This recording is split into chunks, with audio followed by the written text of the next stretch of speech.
Hello and welcome to a belated tippling philosopher video with myself, Jonathan M.S. Pierce. Sorry it's taken so long. I recorded this is the third time I've tried to record this and it all went wrong before. Third time lucky. Let's hope I can make this work. It would have been out hours ago, but hey ho, that's life. Right, let's have a look at our main map of Ukraine.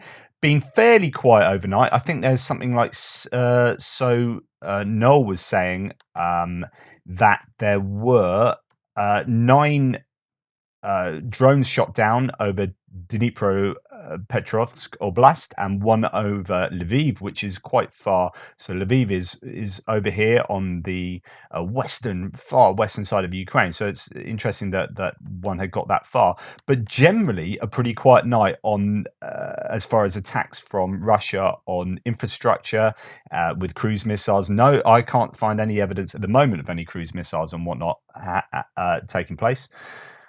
And so, yeah, pretty quiet night, really, all things considered. Now, this is fascinating as far as I'm concerned. These are the Ukrainian, and take that with a pinch of salt, Ukrainian stats for Russian losses yesterday. 840 men lost, 16 tanks, 28 APC, 17 pieces of artillery, and 8 drones. It's this stuff that is, it's all of it. But when you talk about the degradation of Russian capability that's happening every day, right? And you're thinking, well, they're quietening down a little bit in the artillery, amount of artillery shells that are being shot and the amount of strikes that we are seeing. Is this because they literally are running low on units of artillery? If that's happening every day, right, you are and with each of those systems you're going to be losing people as well, and people who can use those systems. It's not just like, oh, we've lost 17 pieces of artillery, let's get another 17 in and the same people can just use those instead. Those people have been killed or injured most of the time along with those, and you've just got this general tipping of the scales. So with each week, and I keep banging on about this, each week the Ukrainians are getting upgraded and each week the Russians are getting downgraded, and the only thing that they're getting in are mobilized troops who are poor quality troops with low morale and poor training, and you're getting ammunition now from maybe North Korea and drones from Iran, but they aren't replacing these artillery units with other bits of artillery. They are getting some things from Belarus, old and obsolete pieces of kit, but it's a general degradation of the Russian capability and capacity. And that is massively important. And I talk about 840 men being an unsustainable loss. Someone called me out on that the other day. What does unsustainable mean? Well, I guess it depends whether you're thinking on a monthly basis or a yearly basis. How long do you foresee this taking place, this war? And how many troops, trained troops and officers, can you handle losing on a daily basis, such that in 6 months' time you are still as operational then as you are now? And I don't think that Russia can sustain taking these kind of losses on a daily basis and still imagine being capable of a large scale offensive in Ukraine. You could maybe organize a defensive line where you've just got mobilized troops coming in and filling those gaps, but they aren't particularly useful enough to do an offensive. But I can't see that this is long-term sustainable for Russia. You cannot have these losses on a daily basis and still operate and function effectively. Not that they have been functioning effectively so far anyway. But it's a good question, that was. So this is a UK intelligence update, and this is a few days behind on this. I reported on this the other day. There is some speculation here. There's probably likely all these kind of modal verbs and modal words being used to say, we think this might be happening, but we got pretty good idea that it probably is, because one, we have evidence of this happening earlier in this conflict and in other scenarios. Two, the Russians have done this previously.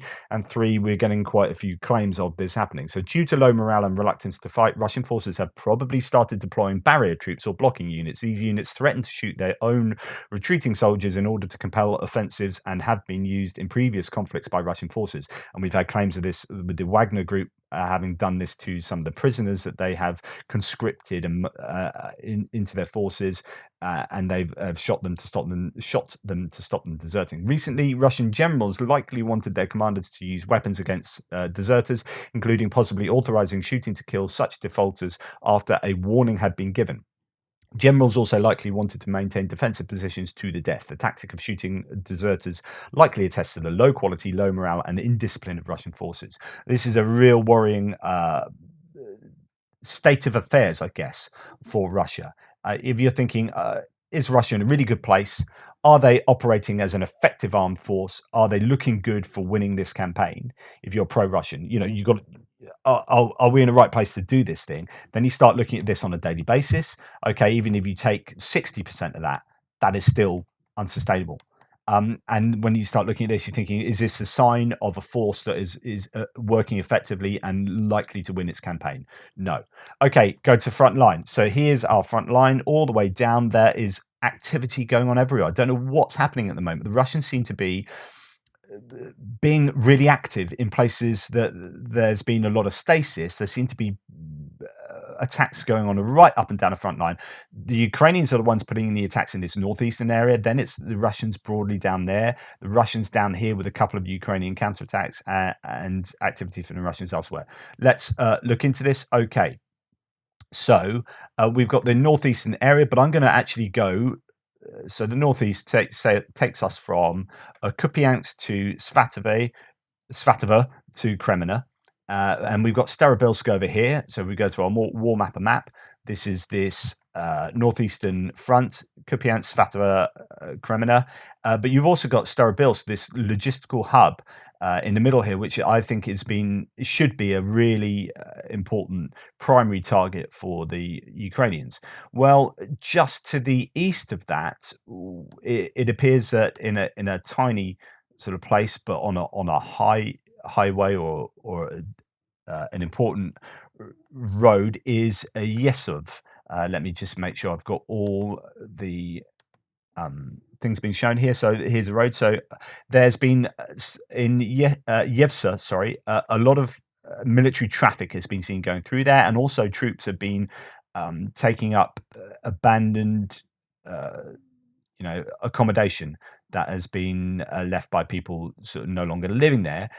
Why there? What's going on here? It looks like this could be a route of mechanized equipment being used to support this front line, but just a point of interest that something is going on, and there has been witnessed a good deal of mechanized reinforcements of some sort.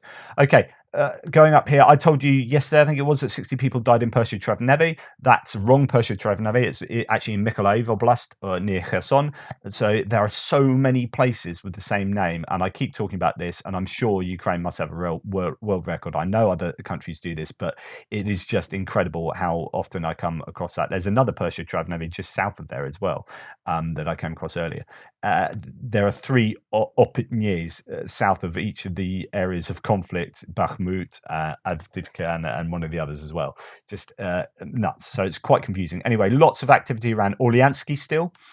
There are pushes from the Ukrainians eastwards all along this front here. Now, what must be remembered is that it's slow going. The Ukrainians are saying this: look, we have to clear out forests. These were controlled by the Russians. There are loads of mines, and we saw Orliansky what happened when an APC with a bunch of troops following behind went over a massive mine, and it was not a good end for them. So it takes them a long time to clear out these strips of forest that are all around here. I know there's a lot of agricultural land, but there are also forest edges and strips that they are having to very slowly clear out, and that makes progress slow along all of this line. Okay, let's go further down south. So the Kuzumivka still being a point that is hotly contested as we move down towards Svatove. And Ryarodka is this barrier in the way of getting to Svatove, but not much news about that. That's the other Pershey-Trevnevy, just south of the previous one. And as we move further south from there, it is all about Makivka. So Makivka seems to be under a lot of pressure from the Russians, but then there's claims that the Ukrainians have counterattacked from there. And we come on to Ploshchanka. So Ploshchanka is where the Ukrainians apparently have reached a highway. There is shelling around there, so we know that the Ukrainians are in Ploshchanka. They won't have control over the highway, I doubt, but this is a very important bridgehead that the Ukrainians seem to be achieving at the moment. And the same goes for Chervono-Popivka, which apparently is abandoned now, and there's heavy shelling in Pishani, I think, as well. So this is a hot area around there, and somewhere to look out for as they are moving towards Kreminna. We also have this pocket down here where the Ukrainians have been struggling to hold the lots of claims about the Russians taking Terny, Torsky, again, Dobrova. But now it looks like the Ukrainians are advancing slowly westwards. So, eastwards. So that I don't think that we will see much more, but I could be wrong, of Russians making claims to have control over any of these settlements. It looks like it could be a concerted move to the east, but I could well be wrong. As we move further down south, we come to Bilohorivka, and Bilohorivka is under a lot of pressure from the Russians at the moment. If we go to some mapping from Andrew Perpetua, he does some great maps. So this is going straight up to Kupiansk again. These are blue lines of the Ukrainian pushes, some counter pushes by the Russians around this sort of south of Svatove, between Svatove and Kreminna. And then as we go further south, still this is all about Ukraine in this area. And then we get to the area I just told you about. So this is the push towards Kreminna from Terny, Torska area. Just north of that, this is the Makivka area I was talking to you about. And then we come on to Bilohorivka. So Bilohorivka is seeing quite a lot of activity from the Russians. And south of there as well, the Russians are pushing. And pretty much all the way down, right down the whole front line, the Russians are just pushing. But not really getting anywhere, so it seems. There's another Berestove there, and another Bilohorivka just south of that Bilohorivka. It's just very confusing. Okay, as we go towards Bakhmut, we know that the Russians, well, we think that the Russians are really struggling around Soledar. There's lots of rumors coming out saying that the Ukrainians have done really well. In fact, they might have a 2 to 5 kilometer cushion now around Soledar and Bakhmutsky, so pushing the Russians right back to here.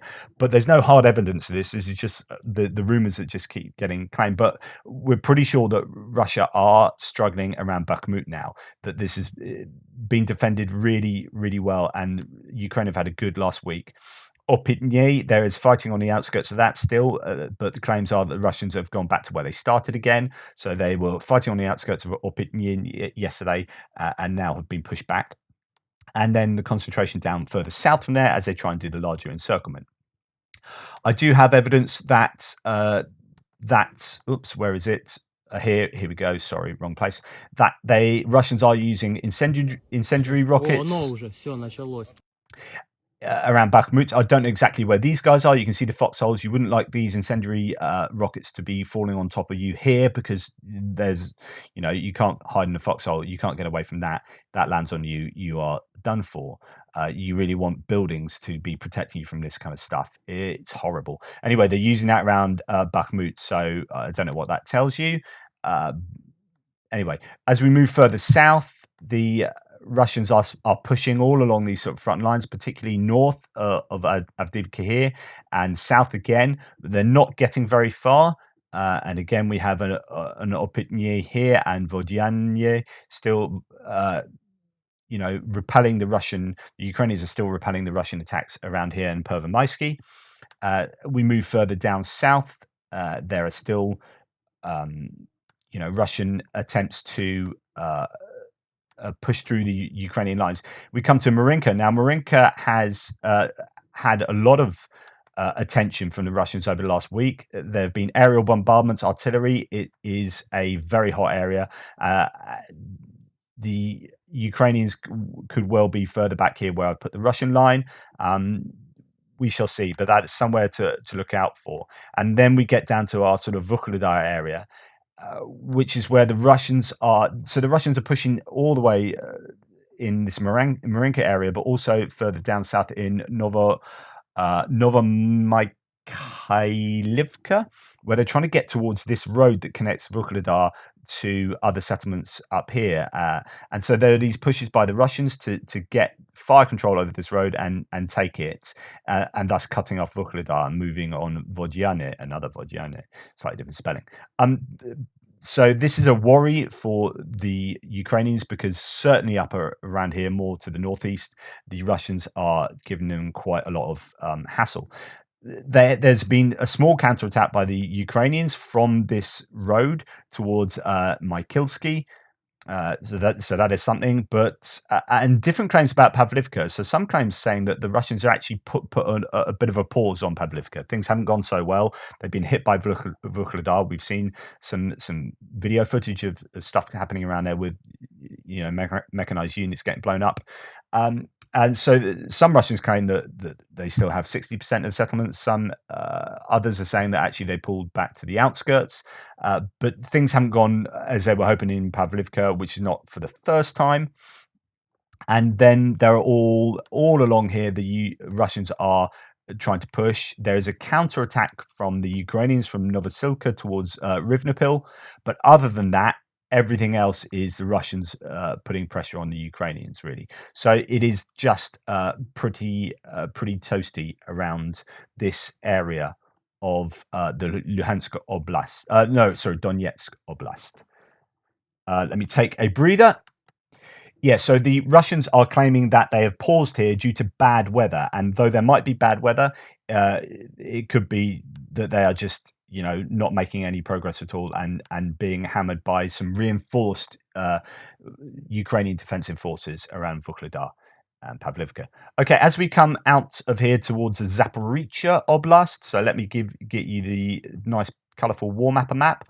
We're moving from the Donetsk Oblast, this purple line separates the two, into the Zaporizhzhia Oblast, and there have been loads of hits in the Zaporizhzhia Oblast, as according to Ukrainian sources. So I'm going to go to Andrew Perpetua to give me some information on that, just going down through all his sort of snippets of his map. And he says, I'm aware of 3 Ukrainian missile strikes in the general Zaporizhzhia Oblast area. First, they hit the Refma factory in Melitopol, which Russia used as a military headquarters, likely with significant casualties. Again, if we've got 840 casualties as the Ukrainians claim, then where are they coming from? What are the big hits that have caused that? Is it just general attrition? Sorry, I did forget to say this. This is some footage. I said Marinka is getting hit by air and artillery. Well, this is a video to show that, or a bit of AC/DC, to show that this Marinka is... I said it was a pretty hot area. This is evidence. The city's been a front line, heavily fortified since 2014. So it's well defended by the Ukrainians. But, how much of this kind of activity can you take? So Zaporizhzhia is under pressure. Where am I? As I say, the military headquarters in Melitopol, likely with significant casualties. Second, Ukraine hammered Tokmak with unknown results. Doesn't quite know what's gone on there yet. Third, near Chernihivka, Ukraine destroyed an S-300. That's a surface-to-air missile system. I don't know the full extent of the attack, whether it's a hit-one launcher, multiple command vehicles, or radars. And Ukraine destroyed an ammo warehouse near Vuhledar, which is the nuclear power plant there. I'm unsure of where exactly, other than it was near the city. So lots of activity around the Zaporizhzhia area. Explosions near the rail bridge near Svitodolnitsky. A bridge was previously damaged. I don't know what happened due to those explosions or if the blast even impacted the bridge, but certainly Ukraine are doing things in the Zaporizhzhia area. So the question is, what are their intentions? Is this softening this area for an attack down to Melitopol? They seem to be hitting Melitopol quite a bit at the moment. Different elements around there, bases, command structures, ammunition dumps, and so on are being hit. Is that just general for general attritional reasons, or is it because they're planning on something around there? And then that brings us to Kherson and all the stuff that's been happening. So much talk about Kherson over the last couple of days. It's worth just revisiting those ideas for now. So here is someone, Dimitri's, giving credence to a Russian under the call sign of 13th, who claims that most of the troops have already been removed from the right bank of the Dnieper. So just to let you know, because this comes up a lot in the conversation or in people's accounts, the right bank is the one on the left-hand side, because you see a right and left bank as standing as the river flows, looking in the direction it flows. So it's flowing down here. So the right bank is this side on the left-hand side, and the left bank is this one on the right-hand side. So the right bank is the Never Eat Shredded Wheat West Bank, and the left bank is the East Bank. So bear that in mind as I read this. So he says troops have already been withdrawn from the right bank of the Dnieper. Only several formations remain. The bulk are already on the left bank. Monuments have been taken out of Kherson. People have been evacuated with the promise of providing housing certificates with the right of ownership. Several lines of defence have already been built until border with Crimea. Plus, a zone has been created on the left bank, 15 kilometres from the Dnieper, from which people are forcibly evacuated. I just went through the facts. Then think for yourself. Okay, so this Russian person is saying that actually people have been pulled out, troops have been pulled out from this Kherson area. I talked yesterday about the accounts of all the checkpoints being abandoned. We now have well, before I talk about that, so the checkpoints have been abandoned. The flag's been taken down from the main building in Kherson. What is happening? Are we seeing that the troops are being taken out of Kherson, and or are we seeing them withdrawing to Kherson city and to maybe Berislav to defend it? We apparently still getting claims that mobilized troops are being sent into the area. So what exactly is happening? Well, if you remember 6 days ago, or there or thereabouts, I was saying that in Berislav there were reports of Russian troops getting into civilian clothes.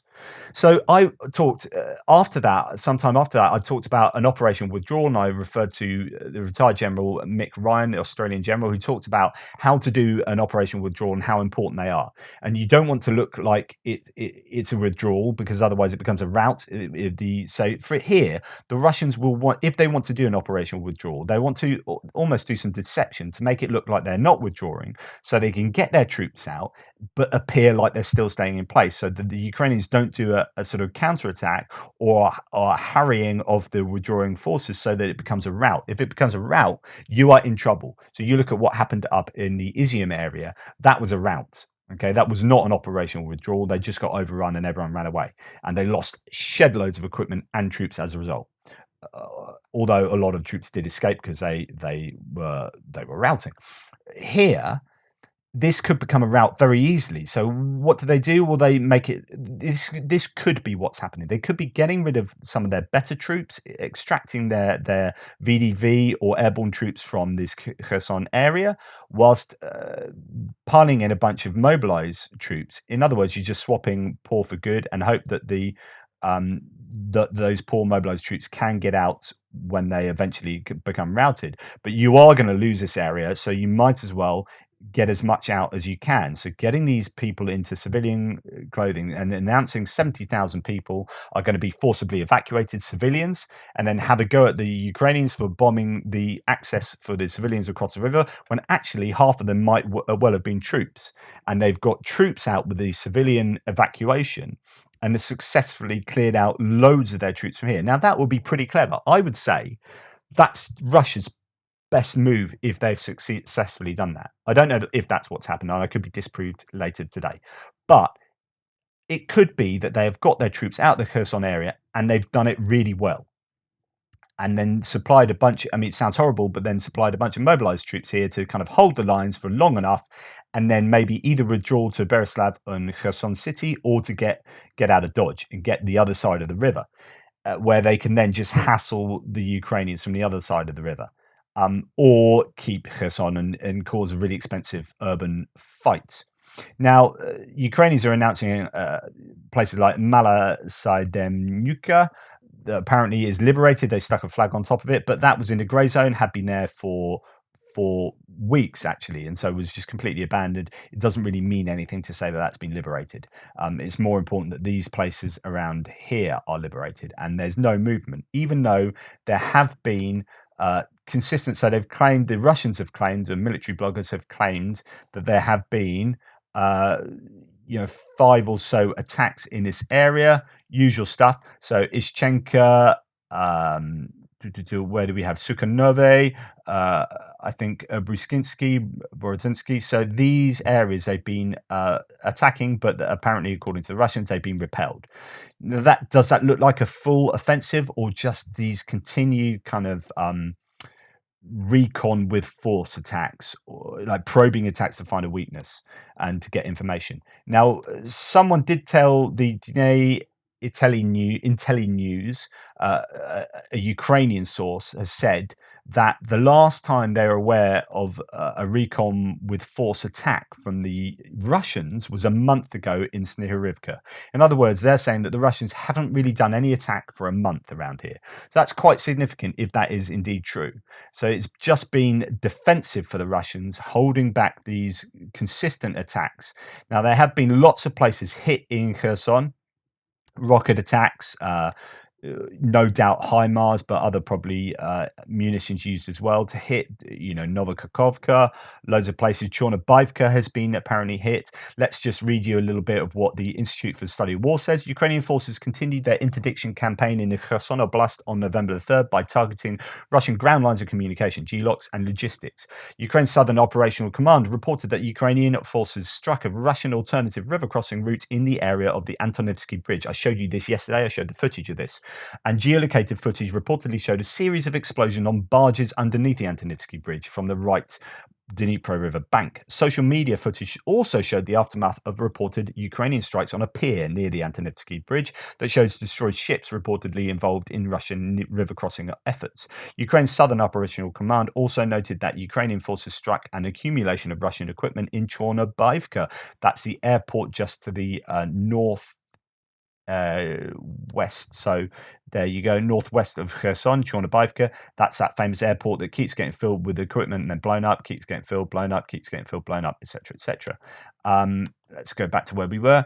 Northwest of Kherson City, as Russian forces were transferring the equipment to another location. So pulling out there for good by the looks of it. Ukrainian forces reportedly eliminated 60 Russian servicemen in Pershio-Travnevi. So it's another Pershio-Travnevi. We've just seen 2 of them. This one's in Mykolaiv, and I told you about that yesterday, but it's actually, I told you about it happening in the wrong place. And destroyed 4 ammunition depots in Bashtanka, and reported Ukrainian strikes on and Berislav rayons, as well as 6 railway cars with fuel and lubricants. Russian and local sources also reported Ukrainian strikes on the Kherson city shipyard. So Russian occupation officials accused Ukrainian forces of interfering with Russian evacuation processes by striking an admin building in Holopristan. I showed you that yesterday. And that's southwest of Kherson. Ukrainian forces also reportedly launched strikes on Kakhovka rayon. In other words, there are loads of strikes going on here, but still no major offensive. The question is, what is the intention of the Ukrainians? I was sort of called out yesterday because I said, well, they've got to get across the river here, but I don't think I put a time frame on it. The idea is if Ukraine are going to take back all of this and Crimea and Zaporizhia, then they're going to have to cross that river at some point.